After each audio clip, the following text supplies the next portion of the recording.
Hello दोस्तों, कैसे हैं आप सब। और आज हम देख रहे हैं मध्य प्रदेश एडीपीओ के बारे में संपूर्ण जानकारी।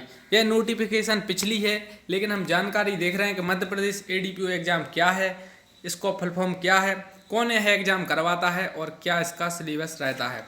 तो मध्य प्रदेश एडीपीओ एमपीपीएससी द्वारा आयोजित करवाया जाता है और यह इससे पहले 2009-10 में हुआ था। उसके बाद 2015 में नोटिफिकेशन आई थी और 2016 में हुआ था और अभी 2016 में इसके पेपर में हम लोग देख चुके हैं और 2020 चल रही है, लेकिन अभी तक यह एग्ज़ाम नहीं हुआ है। तो 4 से 5 साल इस एग्ज़ाम को हो गए हैं और काफ़ी मांग चल रही है कि एग्ज़ाम कब होगा। मुझसे भी कमेंट में काफ़ी कमेंट आई हैं मेरे लिए कि सर बताइए एग्ज़ाम कब होगा। तो हम देखेंगे इसमें कौन करवाता है। तो मध्य प्रदेश लोक सेवा आयोग सहायक जिला लोक अभियोजन अधिकारी के पदों की पूर्ति हेतु विज्ञापन। तो एमपीएडीपीओ का मतलब होता है Madhya Pradesh assistant district public prosecution officer. इसे हम अपनी भाषा में सरकारी वकील कहते हैं। एमपीपीएससी द्वारा आयोजित करवाया जाता है। अगर आप एलएलबी आपके पास डिग्री है तो आप इसमें अप्लाई कर सकते हैं। यह एक गवर्नमेंट जॉब है, गवर्नमेंट लॉयर की। तो ऑनलाइन यह पेपर होता है। हम लोग एमपीएडीपीओ का सिलेबस देख चुके हैं और एमपीएडीपीओ ने न्यू सिलेबस लॉन्च किया है और हमने उस सिलेबस को डिटेल में देखा है। आप हमारी प्लेलिस्ट में जाइए, मध्य प्रदेश एडीपीओ का पेपर भी देखिए और सिलेबस भी देखिए, क्योंकि सिलेबस चेंज हो गया है। अब आपको नई स्ट्रेटजी अपनानी होगी अगर आपको इसमें सिलेक्शन करना है, क्योंकि if you are not upgrading you are downgrading. और हम लोग हर दिन क्विज करवाते हैं, 10 क्वेश्चन वो डिटेल में पढ़ते हैं, तो उनसे हमारे लिए एक पॉइंट ऑफ व्यू सेट होता है कि किस प्रकार के क्वेश्चन प्रीवियस ईयर पेपर में आए हैं। हम लोग 2019 के सिविल जज के पेपर भी देख चुके हैं। तो शुरू करते हैं। पहले की बात कर रहे हैं तो 2 पेपर होते थे एडीपीओ में, विधि प्रश्न पत्र 1 और विधि प्रश्न पत्र 2। तो यह ऑनलाइन पेपर होते थे। और अब हम इसमें देखेंगे कैसी क्या वैकेंसी थी। तो पहले 251 वैकेंसी निकली थी 2016 में। 251 वैकेंसी निकली थी इससे पहले। तो पद का नाम इसका रहेगा आपका मध्य प्रदेश शासन गृह विभाग। श्रेणी रहेगी राजपत्रित 2 श्रेणी। पद स्थायी रहेगा। वेतनमान 9300 से 34,800 प्लस 3600 ग्रेड पे तथा राज्य शासन द्वारा समय समय पर प्रसारित आदेशों के अनुसार महंगाई भत्ता एवं अन्य भत्ते दे होंगे। नाम है इसका, पद का नाम रहेगा सहायक जिला लोक अभियोजन अधिकारी, assistant district public prosecution officer. ADPO का फुल फॉर्म, मेरे दोस्त हैं वो एडीपीओ हैं तो उनसे सीधा इंटरव्यू में यह भी पूछ लिया गया था कि एडीपीओ का फुल फॉर्म क्या है, आप क्यों करना चाहते हैं।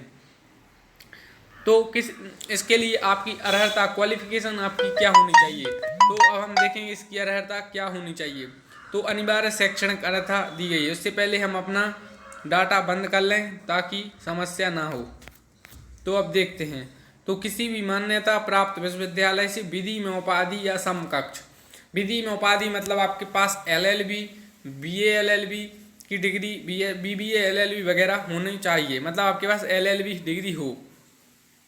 अधिमान्य अर्हता है कि प्रथम श्रेणी वाले या बार में 2 वर्ष व्यवसाय वाले या उच्चतर अर्हता वाले व्यक्तियों को अधिमान्यता दी जाएगी। ऑनलाइन परीक्षा तथा साक्षात्कार में प्राप्त अंकों का योग समान होने पर निम्नानुसार क्रम में अधिमान्यता दी जाएगी। जैसे कि अगर आपका ऑनलाइन परीक्षा और साक्षात्कार, मतलब इसमें ऑनलाइन एग्जामिनेशन होता है आपका और इंटरव्यू, बस फिर आपका सिलेक्शन हो जाता है। अगर आपके मार्क्स सेम रहते हैं तो क्या होगा। तो सर्वोत्तम उच्चतम अर्हता मतलब विधि में स्नातकोत्तर उपाधि, जैसे कि आप एलएलएम करे हैं तो धारक अभ्यर्थी अंकों के आधार पर सर्वोत्तम उच्चतम अर्हता, तो आप जो करें हैं उसके परसेंटेज जिसके ज़्यादा रहेंगे उसका होगा। और विधि में प्रथम श्रेणी उपाधि धारक अभ्यर्थी को अंकों के आधार पर, जैसे कि आप प्रथम श्रेणी हैं तो आपके अंकों के आधार पर आपका सिलेक्शन होगा। 2 वर्ष के विधि व्यवसाय का अनुभव धारित करने वाले अभ्यर्थी अनुभव अवधि के आधार पर, जैसे कि आप प्रैक्टिस किए हुए हैं लॉ में तो भी आपको इसमें फ़ायदा मिल सकता है। अब काफ़ी महत्वपूर्ण है कि आयु सीमा क्या है, क्योंकि जब से बीए एलएलबी कोर्स आया है तो हमने देख रहे हैं कि 21 और 22 एज में ही एलएलबी की डिग्री आ जा रही है, क्योंकि बीए एलएलबी 12th के बाद होती है और उनकी 21-22 एज में बीए एलएलबी या एलएलबी हो जाती है। तो आयु सीमा लेकिन इसकी है 24 वर्ष की आयु पूर्ण कर ली हो, किंतु 40 वर्ष की आयु पूर्ण ना की हो। इसमें बाद में कुछ चेंजेस हो गए हैं। तो मिनिमम तो यही है कि 24 से 40 मान लीजिए आप, तो अगर आप 24 से 40 साल तक के हैं तो आप इसमें अप्लाई कर सकते हैं। उसके बाद हम कुछ और अवधारणा देखेंगे कि अभ्यर्थी के पास उपरोक्त अर्थात ऑनलाइन आवेदन करने की अंतिम तिथि तक होना चाहिए। तो अभी यह वैकेंसी आई नहीं है, अब आएगी यह वैकेंसी 2020 में।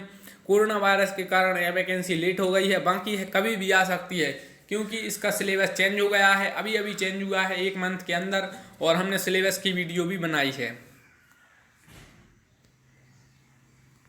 किसी भी प्रवर्ग में मध्य प्रदेश की मूल निवासी महिलाओं के लिए आरक्षित पद उपयुक्त महिला अभ्यर्थी के अभाव में उसी प्रवर्ग के पुरुष विद्यार्थियों द्वारा चयन द्वारा भरे जा सकेंगे।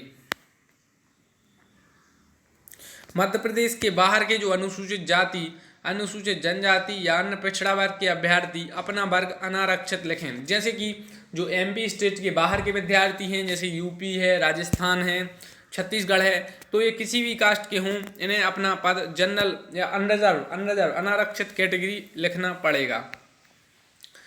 सहायक जिला लोक अभियोजन अधिकारी के पद के कार्यस्वरूप को देखते हुए ये पद केवल 40% या अधिक तथा दृष्टिबाधित निःशक्त अभ्यर्थियों हेतु चिन्हित हैं।